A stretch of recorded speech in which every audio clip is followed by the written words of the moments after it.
I stood once with a friend on a pedestrian walkway bridge overlooking crowded, frenetic, surging city streets. And from our elevated vantage point, we were afforded this striking panorama of city life. All the hustle and bustle, thousands and thousands of people moving around. Men and women, boys, girls, teenagers, all colours and persuasions, rich, poor, large, small, fast, slow, and lights, shops, noise, colours blurring into one another, talking, laughing, shouting, perpetual toing and froing, people everywhere. And as we leant on the railings and just gazed at this spectacle, my friend touched my arm and said, "Look at them. Look at them all those people, wandering around, doing things automatically, and not knowing why." And this was not a disparaging comment. My friend spoke in all sincerity with a clear seeing of what was in front of us, a true and penetrating vision. And he was right, absolutely accurate. And this moment in time was over 20 years ago now, and I still remember it. It was perfect timing, perfect words, a shared realization expressed just right. And it's still true and potent today, his observation. The people, we see them walking the streets, in the bank, post office, cafe, in the sun and rain, sitting, sleeping, working, playing, eating. There they are. People doing things, choosing to be quite heedless of purpose or nature,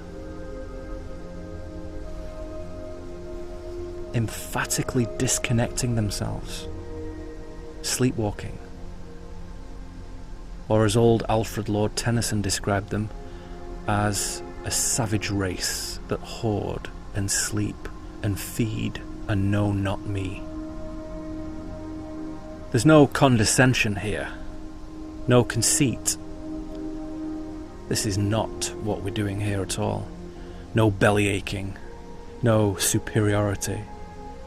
We are plainly observing the colossal mass of humans who do not engage with the deeper truths of life. They are content with the outer shell, the exterior, appearances only.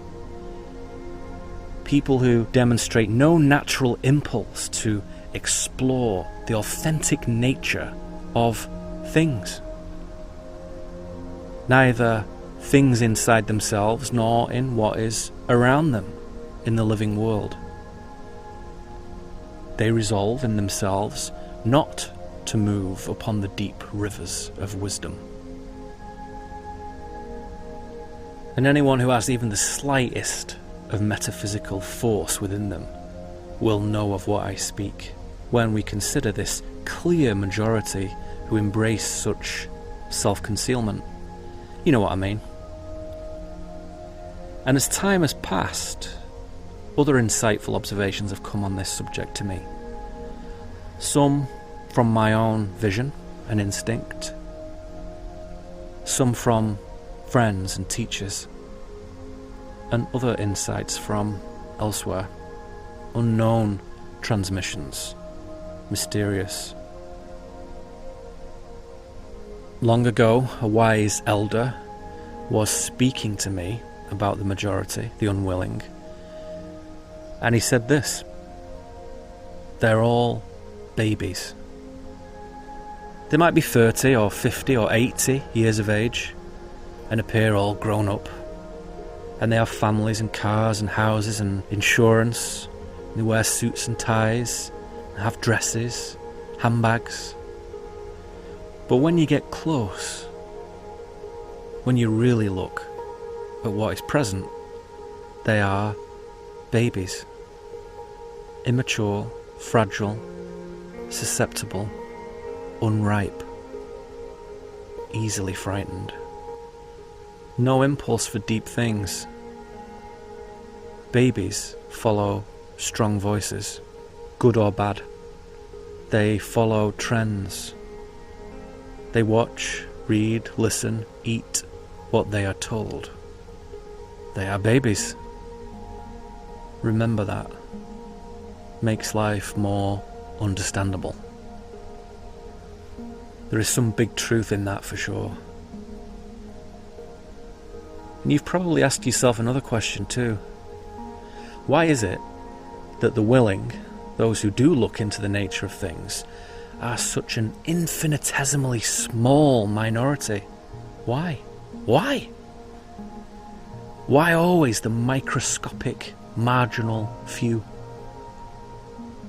And even as we mature, we acknowledge that that number, that minority, gets even smaller. Laughable, really. Incredible. But true. How many in number are the willing, the soulful, the lucid humans? What percentage are they of the population if we had to put a figure on it? I would say about 0.0019. Way less than 200,000 people. No mass awakening on the horizon. Perhaps no mass awakening necessary, ever.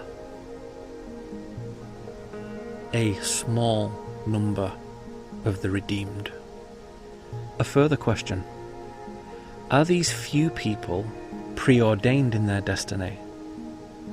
Or do each of them untie themselves, as it were? Do they find their own path of wisdom? Is there liberation and deliverance by their own hand, by their own thoughts, feelings, deeds? Or is it all somehow prearranged? And the same with the other great multitude. What about them? What's their story? As they are described in John 10 in the Bible as the other sheep, not of this fold. The far greater number, though. Currently, here in this world today, we are led to believe that there are 7.5 billion of us. Although how any individual could validate that is quite beyond me. It is startling to think, though, that the world population has doubled since I was born. But let's pretend that that number is about right. What of them? What of the 7.5 billion? Some prophecies say that they will dwell forever in a restored paradise on earth, live within a heavenly emanation, a land of beauty and endless harmony. And the Bible speaks of it in the end times, of these people. Never again will they hunger, never again will they thirst. The sun will not beat down on them, nor any scorching heat. The Lamb will lead them to springs of living water, and God will wipe away every tear from their eyes. And that's the people who don't even try. The unwilling. Why bother? Sounds pretty good anyway. So what about the luminous, truthful few, the willing? What of them? Will they go home to God in these same prophecies, absorbed into Him from whence they came, able to go on further adventures should they so wish? But after countless aeons of profound questing and deeply immersive discovery, they might well enjoy some long and rapturous tranquility, elation wrapped in the deep bosom of divinity. No desire whatsoever to leave for a few million years. So which do you think you might be? The heavenly animal? Or the child of clay? Or neither? Does it matter? It all comes from God anyway. All emanations. All of us. Who cares? Back to paradise, back to the bosom of God. Not bad either way. But let's take a special note of a very commonly held feeling here. And I think many of you will resonate with this. Something often spoken of in private places, and sometimes in wider realms too. Many people who have devoted much energy, much of their inner and outer life to spiritual development and their own true expression feel that they are visitors here. Here to check things out, learn, feel, and be up to their neck in it with everyone else, and to chronicle the unfoldment of one little phase of humanity. To be here, to be embodied for a while, to visit, to know what it is to be mortal, to bear living witness to creation, and then to leave, to go home. We've looked before at the different types of humans. The children of God, ascending, the children of clay, descending, tulpas, thought-form people, created through the thoughts of others, virtual entities, like in video games, NPCs, non-player characters, like Marco Rubio, bots. And some of the races here, our fellow humans, the different tribes, are, surprise, surprise, from different places. Some from the north, off-world. Some from ancient times, taking their shape from the animals. Some from inside. Some from surrounding dimensions. Deep, remarkable investigations, these. Controversial, exciting, real. We're not all the same. The modern imperial imperative of diversity and non-discrimination makes sameness the rule. Diversity brings sameness. But no, not here. The races are different, radically opposing and contrasting skills and strengths, blind spots, weaknesses. Even between men and women. Totally different animals, different species. The great secrets of gender, only hinted at in the published Hermetic material, are explosive, incredible. A journey to wholeness, polarized for a few moons into solar and lunar humans. So phenomenal, so transformative. Your gender is vitally important to your spiritual progress right now. You chose it. This life, your race, your gender, sexuality, intellect, heart, will, transcendent mind. You chose it. You chose it all. Whatever way you look at it, there's an awful lot of people who choose unconsciousness. Never ceases to amaze. Unconsciousness, a choice today for which there are no excuses, given the availability of resources and the freedom to move across the world with a little wit and agility, for sure, but you can go anywhere, do anything if you want. If you try hard enough, you can. No privilege involved there, just good judgment, decisions, truthfulness inside. Most people choose not to know, to live as a follower, to go through the motions, to adhere to routines, to live without will, inanimate in spirit. Consider, though, that somewhere between maybe 1915 and 1924, Peter Ouspensky, friend and student of George Gurdjieff, reported that his teacher was very clear on his own observations of such things. And Ouspensky said that Gurdjieff stated the following: "It happens fairly often that essence dies in a man, while his personality and his body is still alive. A considerable percentage of the people we meet in the streets of a great town are people who are empty inside.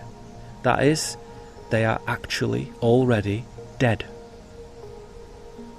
It is fortunate for us that we do not see and do not know it.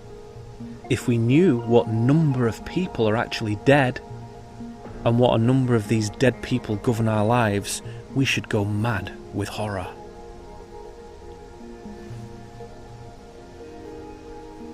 And this spoken 100 years ago by a clear-thinking man.